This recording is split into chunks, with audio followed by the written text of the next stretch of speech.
L'événement sur D8. Politique Undercover.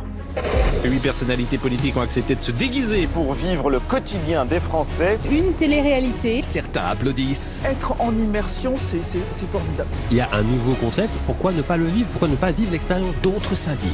Ça sert à rien, c'est ridicule. Je trouve qu'on est dans un désaxage complet. On n'a pas besoin de ce type d'artifice. Ce programme fait causer.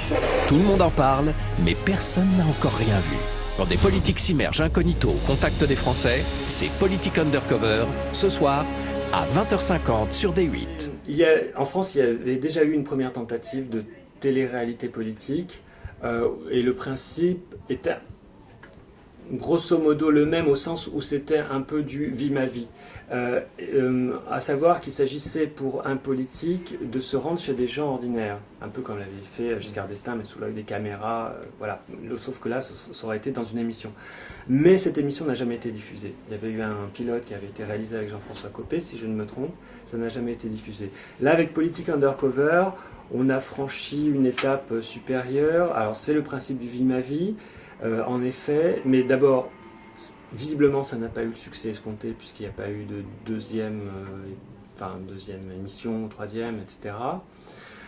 Ensuite, ça a été très controversé. Alors, il y a eu des gens qui ont défendu, mais assez peu, mais il y a eu surtout beaucoup de critiques, au nom du mélange des genres, que la politique c'est sérieux, donc elle ne doit pas se prêter au divertissement. Cela étant, on voit bien que beaucoup de politiques vont dans des émissions d'infodivertissement, des talk-shows par exemple, ou même des émissions de variété. Donc on peut se poser la question de la différence fondamentale qu'il y a. Moi je crois que dans cette émission, ce qui posait problème, c'est que dans son principe même, elle suggérait que les politiques étaient coupés de la réalité. Parce que le concept de l'émission, c'était de les déguiser pour que les gens ne les reconnaissent pas. D'abord, ça fait sourire parce qu'en général, les politiques qui intervenaient, la plupart des Français ne les connaissent pas. On a beau dire, mais ils ne les connaissent pas ou ne les reconnaissent pas. Mais c'était surtout de dire, allez, on va vous mettre au contact de la réalité, vous allez voir exactement ce que pensent les gens, parce que sinon, vous ne pourriez pas le faire.